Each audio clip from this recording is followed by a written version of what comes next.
This is in a series of our Grubbs Wellness Awareness Programs. This is going to be a hoot, I can just tell you. I'm real excited about a couple of things that are going on, and of course this I'm most excited about is having my dad here, Hardy Cloutier, and Jeanne Grubbs, and as you all know, they're octogenarians. They're in their 87th year of life, and so that's pretty powerful. So we're blessed to have them here. Jeanne, if you would just kind of give us a little bit about yourself, and we'll start from there. I'm 87 years old. I will shortly be 88, which will be the last of August. And I married my husband in 1949, and we were married 62 and a half years. I worked with him side by side from the time I married him. And Jeanne, how long were you active in the dealership, in the dealer role, and how long were you active here? Well, as a dealer, about 12 years. Okay. But I was active in all the different departments, and it was nice to start in a small dealership in Roswell where I could learn parts, service, and even moving to Waco, I decided I wanted to try working out on the service drive. So I did that for a little bit. And that was very interesting. I liked that. and it helped me in hiring because I could see what we needed in the various things. So I sort of assumed the role of being the office manager for a little while in Roswell. And then I moved up a little bit and started being assistant to my husband, which was a nice role. He was a wonderful teacher. He wanted me to know everything that I needed to know. He trained me. He explained all the various things to me in the various departments. So I had a great teacher. And so when I applied for, I thought some of the ladies might get a kick out of this. When I applied to be the dealer, there had never been a woman dealer in a big metroplex for, I know for Nissan, and I don't think for many others. And they were very worried about it. They said that in some of the little small towns that the wife had taken over when the husband died, but they were real little dealerships, not Nissan, but others. And so they put me on a year's probation to see if I could run the dealership. And in 3 months, they came in and said, "You're the dealer." They learned it. Now, Jeanne, tell me, what things can you attribute to being so healthy at age 87? Well, for one thing, I had such wonderful parents that the way they raised me, they did not ask me what would I have liked to have to eat. I sat down at the table and I ate what they provided. And I was not able to say, I don't like that, that doesn't taste good. And so I learned that I really liked everything. So I was taught to eat a balanced meal, which I contribute a lot to it. We did not have fast food except over on Peak Street here in Dallas. We could get a hamburger on Saturday before we went to the show, and that was 5 cents. And that was my fast food. Right there.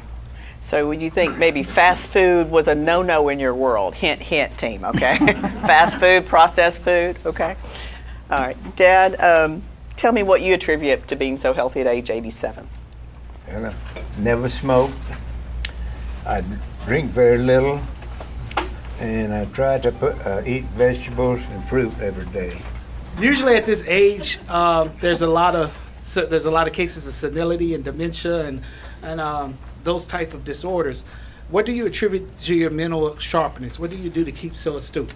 I do read a lot, which I enjoy. I've seen doctors. I've seen everybody else have Alzheimer's, so it's not how smart you are or anything like that. So I don't know if anybody can tell you exactly why some people get dementia so fast. I wish I knew. I have been very, very active, and it was wonderful that from early childhood, because I was so active, my mother put me in dance lessons at 3, and then in ballet lessons later on at 6. I still have trouble sitting in long meetings, and my other son and I used to attend some meetings of the various manufacturers, And I would get up and leave after I'd heard the same thing about 3 times. And he would say, "Mom, sit here through the entire meeting." Both of these two are always moving. They hadn't said that, but if you noticed when Jeannie's talking about whether she went down at 10 years old or whether Hardy was on the farm or what he was doing, these two are still to this day. They never sit still. I mean, every day, when this last weekend Hardy was out on a trip, he's always looking what he could do. Empty the dishwasher, go do this. Jeannie's always moving. So I think moving has something to do with what it is. I've never really seen either of them sit still more than 3 minutes, so this is kind of amazing right here. I had looked into this with my father getting dementia, what it was. So one of the answers that's out there is 2 things that people that get dementia. They're either not active physically or they're not social. It's one of the 2. My father had deficiency in activity. He did not like to work out. Well, my mom made him work out, but as soon as she'd walk out of the room, he'd stop. Okay, so I mean, he'd only work out if she told him to work out. Social-wise, he still was an introvert, more than an extrovert, even in a dealership. So those are the things. Staying around people. Both of these 2 at this age still are very active. Hardy, all through the day, he has at his place of retirement home, they have schedules at 9, 10, 11, 12, everything on there. He never misses a thing. He goes to everything, whether he wants to or not. He's going to everything on the list. Okay, well, that's part of being socially active in there too, and keeping your mind alert. Mom is the same way. She still goes out, I think, more than Jenna and I do, and travels more than we do. So, I mean, she's still very active. So those are the 2 things that will keep your mind going, supposedly. And I still teach dancing. Wow. I teach ballroom dancing and I teach line dancing. Amen. So there's that mind-body coordination that's important to keep going, trying different things. Ballroom is good, and I know it's hard for men to go to dance studios. They don't like to do that. But gotta have a woman to go. Or you get a woman when you get there. That's the other side of it. What food choices have you consistently tried to eat or drink daily? What are your things that are your go-to foods? I consistently try to eat fruits and vegetables daily, and I also always eat oatmeal for breakfast with only raisins in it, though. And then I try to get my protein. I eat fish, and particularly salmon and chicken to get protein. Basically, I eat a big breakfast, a big lunch. Don't eat that much at night. Well, I eat a good breakfast, a very usually solid breakfast, I call it. I eat eggs, I eat bacon occasionally. I don't eat it every single morning, and I like toast very much. And I eat that, and I try to eat some fruit. Then my lunch, I try to eat salads or half of a sandwich. I found out that I should only have about 1 piece of bread a day. If I'm eating a sandwich, I will take 1 piece of the bread off if I've had something already that day. And I never eat bread before a meal because I fill up on that, and I have found that I will not eat a balanced meal. And how many cups of green tea do you have a day? I have 3 cups of green tea a day, Jeremy. And how much water do you have a day? About 10 cups. So he's hitting this mark, you know, about 50% of your body weight. Just still. I'm also into small amounts. Eric says I'm a very cheap date. When I go out with these 2, I don't order anything usually. I just eat what they don't eat. What words of wisdom can you give the Grubbs team for living healthy and enjoying life into your 8th decade of life? I think you need to watch your fast foods. I'm not saying you can never have fast food. Very often when I travel, that's about what I can get. Now there are lots and lots of preservatives in fast foods. And one of the things I read recently, Hardy was talking about reading, I read health things. And they said that there was, now this is not against McDonald's, please understand this. They just chose this to talk about. Someone had put a sandwich in their pocket and forgot it for 14 years. Got it? Okay. They took it out, it looked and smelled just the same. You know why? It had preservatives. And the person that wrote this said, this is not against McDonald's. This is every fast food place. So think about that when that is your choice of what you're going to eat. And some days you must eat something like that. So I'm telling you, just limit it. Be careful. Don't put it in your body 3 times a day. Try to get 8 hours of sleep a night. Eat a big lunch and big breakfast. Small dinner at night. And reduce the amount of sugar you eat. For example, I got a friend and I, we still eat desserts, but we split one. I see too many people with diabetes and other disease, and just like if you get addicted to sugar, you want it all the time. Yeah. I think it's very, very important to know your body. No one else knows your body. And if you eat out, I think you're going to find that they give you big amounts of food. And it's better to take it home than it is and throw it away 2 or 3 days later, which is what we usually do with leftovers when we bring them home from eating out. Gardening is my other interest, hobby. And I always raise a garden. And I raised something like 18 different vegetables, so they know how good the corn was. Oh my goodness. Yeah. And other vegetables they grew. So I mean, we put on the farm. I'm talking. If you pick cotton all day on a farm, you don't have to worry about eating. You're gonna eat. So you don't have to worry about gaining weight either. You're right. Yeah, staying active. Dad is the gardening chair, the master gardener at his home, and he's tried to get people recruiting to help him, but I think he's got one other person, Mary Patricia. Yeah, but everyone loves to eat the things that they grow there, so he's still active in doing that in their salon. So. Yeah, I got one lady said, that's not my cup of tea to help in the garden. I said, no problem. Because they said, well, I'm retired. I want to know what in the world am I? Since Mrs. Grubbs was in the dealership working in this environment that we work in, what did y'all eat while you were, working in the dealership? What did you eat? How did you, because you can't, it has to be quick. So what did y'all do? Well, Eric can verify this. I cooked breakfast every morning before I came so that my family and that I could have good breakfast. When we were here, most of the time we ate at Luby's because we Every day. Every day. Every day. Every day.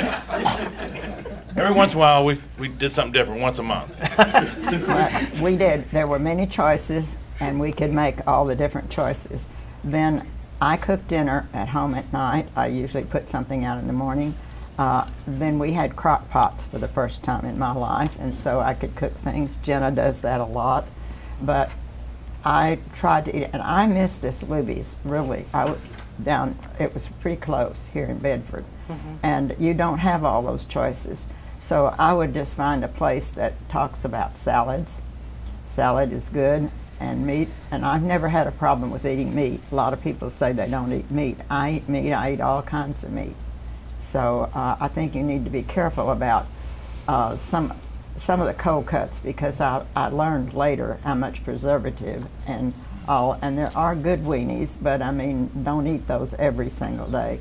We have to adjust to what is available, but I just want you to be careful about what you're choosing, because even some of the barbecue places, they have some coleslaw, they have some things there. Just make good choices while you're there, if it's at all possible. What's the most important life lesson you can give for a long and healthy life, Jeannie? The most important thing. I think we've discussed a lot of it, but I think there's something else. You need to enjoy what you're doing. Oh, good, right. Very strongly. If this is something that is giving you lots of stress, also you need to look at the people that you associate with. And if they're negative, limit that. That's a downer, and it pulls you down. So to me, those are health habits just as well as other things are health habits. I think if you have started smoking, you need to quit it. If you could see the people that are on oxygen and way bent over and cannot get across the room where I live while I'm going to teach dance lessons, What legacies do you hope to have instilled with your family in the life that you've led? What legacy? And that's kind of a real broad question, but then we'll open it up to questions. I want them to be careful of what they are told that is good. I want them to research it, to understand, to look at people that are healthy, to listen to them, to make efforts to participate.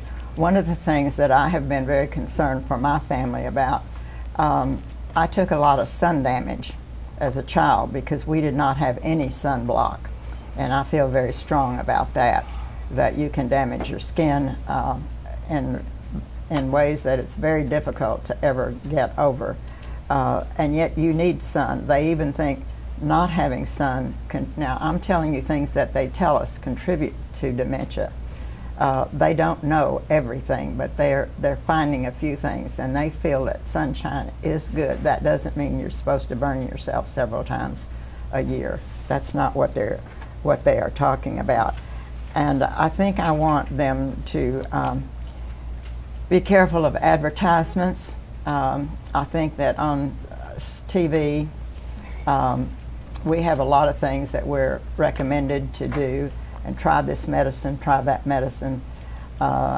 If there's any way you do not need the medicine, I think it is better not to take it. I do think you should take it if it has been prescribed for you. I just think you need to be very careful.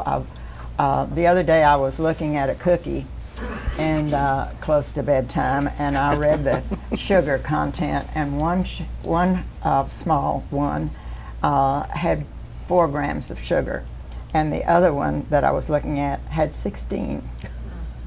So I think those are important. I don't pay as much attention to calories personally because I'm not a big eater. I don't eat lots and lots of food, and I watch my starches. You may have heard of white foods. I have found out that white foods are hard on me. I tried it. And so I eat sweet potatoes in place of white potatoes. I eat whole wheat bread and rye bread in place of white bread, things like that. I limit sugar, vegetables like corn. I love corn, but I limit them. So as I told you earlier, I think knowing your body. Now Hardy gets 8 hours of sleep. Eric can testify to this. I have never, ever gotten over 6 hours sleep. It's very hard for me to sleep. I go to sleep easily. I take nothing to go to sleep. And I'm able to fall asleep. Maybe it's the cookie. Thank you very much for coming out. Be a go-go, not a no-go. Thank you so much. You're welcome. You are one active man too. Well,